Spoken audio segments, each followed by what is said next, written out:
Good morning. Chief Kevin Roberts, Clayton County Police Department, and it's my pleasure to come before you as the Chief of Police for Clayton County on this day. Since July 4th of 2015, our agency has been investigating a series of sexual assaults and rapes that have been a cloud over our community. Today it's my pleasure to remove that cloud. 8 of the cases that we have been linked by DNA to one suspect. He's been operating within a 1.5 to 2 mile radius in the area of Jonesboro. And the investigation involved combined efforts between the Clayton County Sheriff's Office, the GBI Crime Lab, the GBI Forensic Sketch Artist Kelly Lawson, the Clayton County District Attorney's Office, and the U.S. Marshal's Office, who apprehended this offender just yesterday.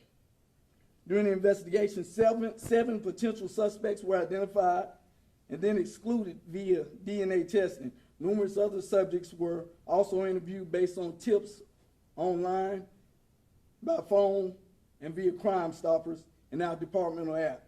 Kenneth Bourne was identified as a suspect, and during the investigation, he was forensically matched via DNA in all of these 8 cases. Those cases have resulted in warrants for 7 rapes and 1 sexual assault, 1 sexual battery.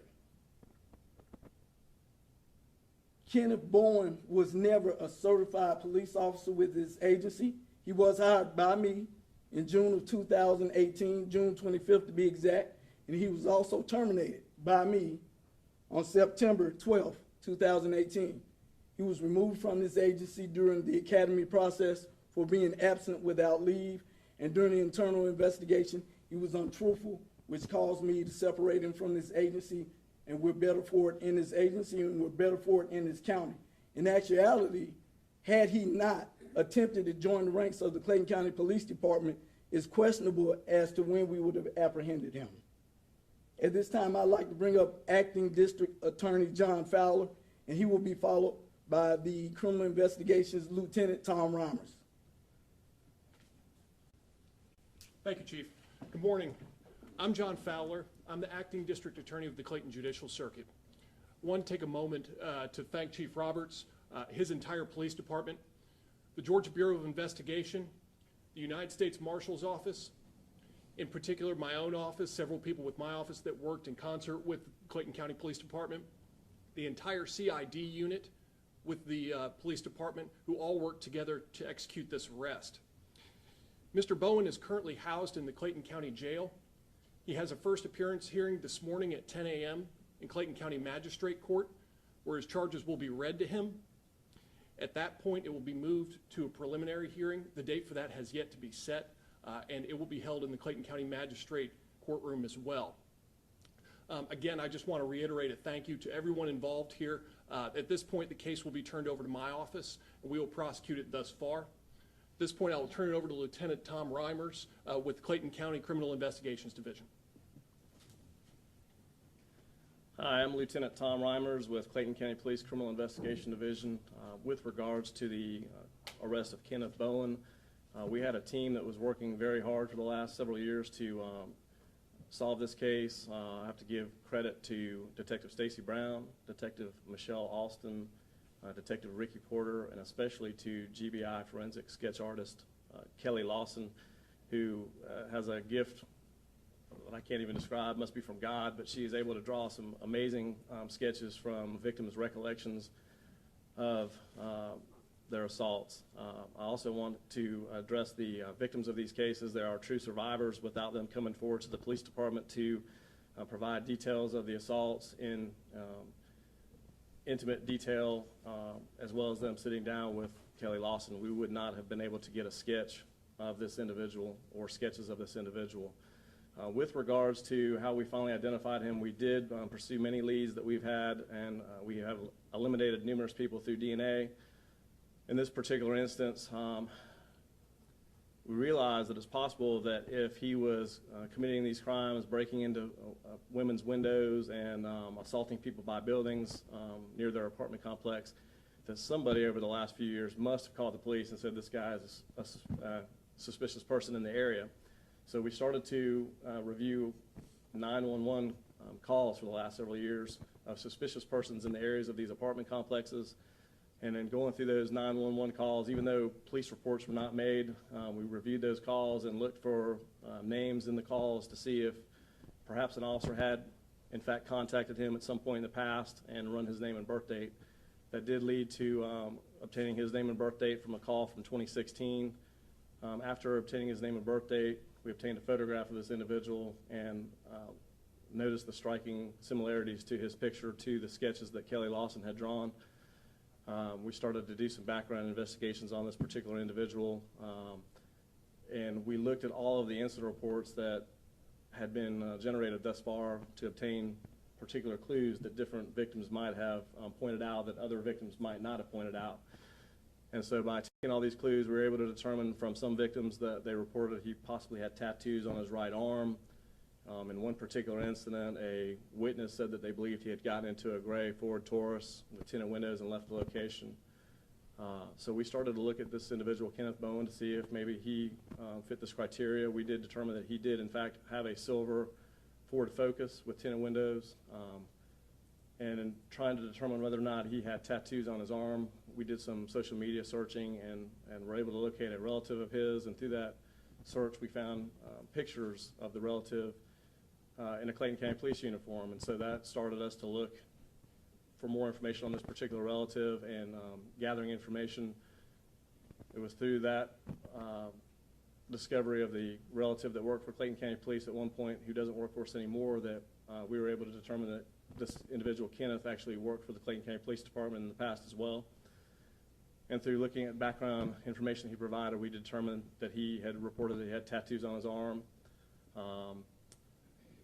A culmination of all these things, including the assistance of the district attorney's office with cell phone records and tower dumps, we were able to procure a search warrant for his DNA, and we executed that search warrant last week to collect a sample of his DNA to compare to the DNA that we had of the unknown suspect that was tied to the 8 sexual assaults in Clayton County that were under investigation. And again, we did get a result back yesterday from the GBI, and I should say that the forensics biology team at the GBI did a phenomenal job. I know they're very overworked and understaffed, but they were able to get us a match on the DNA through their tireless efforts. Are there any questions? Why do you think he wanted to be a police officer? I mean, surely he would have to know that he would be giving you guys so much background information on who he is. It just seems crazy. To be honest with you, he declined the offer to speak with us, so I couldn't speculate on what his motives were. How did you get his DNA? You said you got a warrant and you go to his job, or how did that work? We did obtain a warrant last week for his DNA, and we set up surveillance on his place of employment, which was in another county, and then we waited for him to get off work, and we followed him back into Clayton County, and then we executed a traffic stop on his vehicle, and were able to obtain his DNA with that search warrant that we had in hand. What was his reaction when you arrested him? I can't say that he had any reaction, to be honest with you. He was just matter-of-fact calm, and again, he declined the offer to speak with us, so I couldn't speculate on what was on his mind. And then you mentioned he did work for the police department in some capacity. What did he do? He was hired as a police recruit, but other than that, I would have to defer that to Chief Roberts. Can you tell us about the arrest yesterday? We've heard from viewers that they witnessed it. It was at his place of employment in Union City, and the police moved in rather large force to secure him. Can you give us any details on that? Sure. I don't want to speak specifically about where he works. I know that's been brought up on social media, but out of respect for his employer, I don't want to bring that up. But we did place him under surveillance at his place of employment after the DNA had been matched while we waited to get an arrest warrant for him. And then we called in the assistance of the United States Marshals Task Force to come in and execute the arrest warrant for us, and we did arrest him at his place of employment. We've previously talked with a woman at the time. She was told her attacker was possibly part of this series. She was attacked in 2017. She said the sketch that Kelly did, the one with darker complexion, she said that's my attacker to us. And then she said the mugshot yesterday, she said that is definitely not my attacker. She was one of the attacks that didn't have DNA evidence. Is there an investigation still going on into some of those other attacks? Is there possibly another attacker with a similar MO? So I will say this, when these initial attacks began in 2016, we reached out to neighboring agencies to ask if they had any similar attacks. And I know the city of Riverdale was investigating a rape case, and they had also had a sketch drawn of their suspect. Before the DNA match, we were operating under the assumption that perhaps this was the same suspect, even though there were two different sketches. One was a more light-complected individual, one was a darker-complected individual. That information was initially given to the media. That person that Riverdale had given us a sketch of was not linked to these cases by DNA, so I can't speak to where they might be on their investigation. And I don't know if that was actually tied to any serial rapes in their jurisdiction. All I know about is what we're dealing with in our jurisdiction. Those multiple sketches, although I think at times there's even 3 sketches. We don't believe that all of those sketches are Kenneth? I believe 3 of them are Kenneth, and 2 of them, to my recollection, were generated through the testimony of victims, and 1, I believe, was a witness that saw the individual after he left the location, was able to provide the information for the sketch. But I believe 3 of them are in reference to Kenneth Bourne. Is there any rhyme or reason to how Bowen picked his victims, and how far did he live from the range that you talked about where these attacks occurred? Sure, I cannot speak to a rhyme or reason for why he picked his attackers, why he picked his victims, because he declined to speak with us. I would have liked to have known that information. With regards to the range that these incidents occurred, they did occur within approximately a 2-mile epicenter of his house. Some of the locations were within 0.7 miles of his house, some were 1.2 miles of his house, but most were within 2 miles of his house. There were a few that were outside of that range that were tied by DNA, but the majority were within that 2-mile range. Detective, it sounds like this was because of the detail that went into putting these clues together.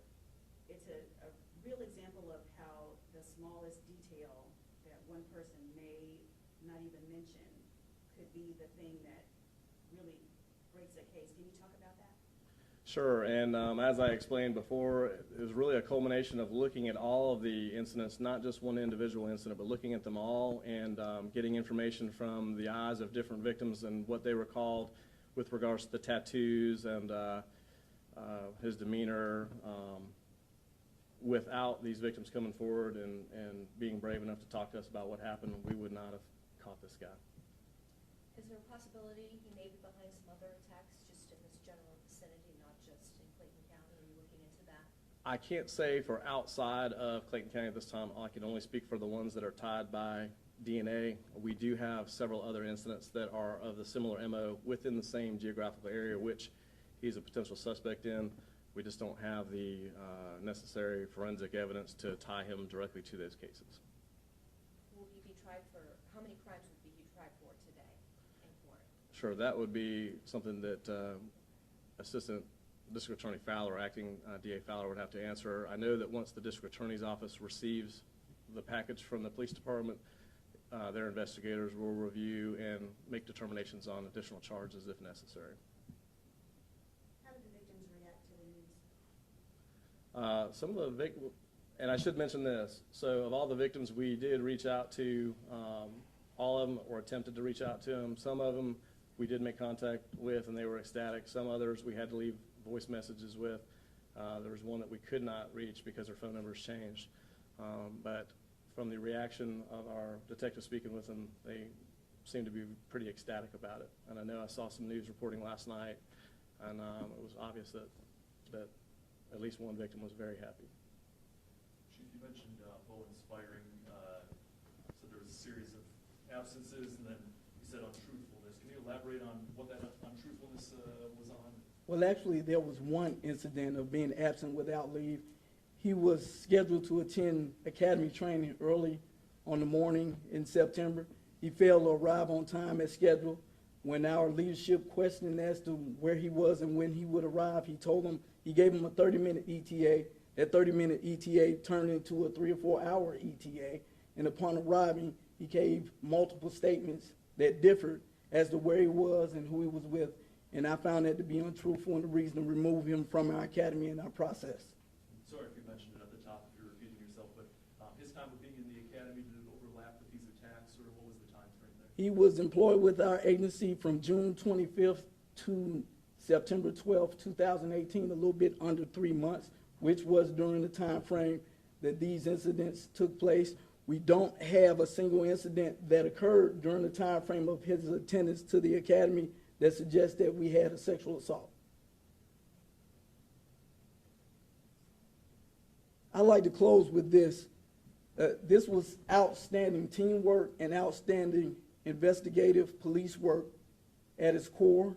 The county is safer on this day because of this collaboration, and the county is safer on this day because of the hard work of Clayton County Police Department officers and detectives. And it is my pleasure to say that we're in a safer state today because of Kenneth Bourne's arrest. Thank you.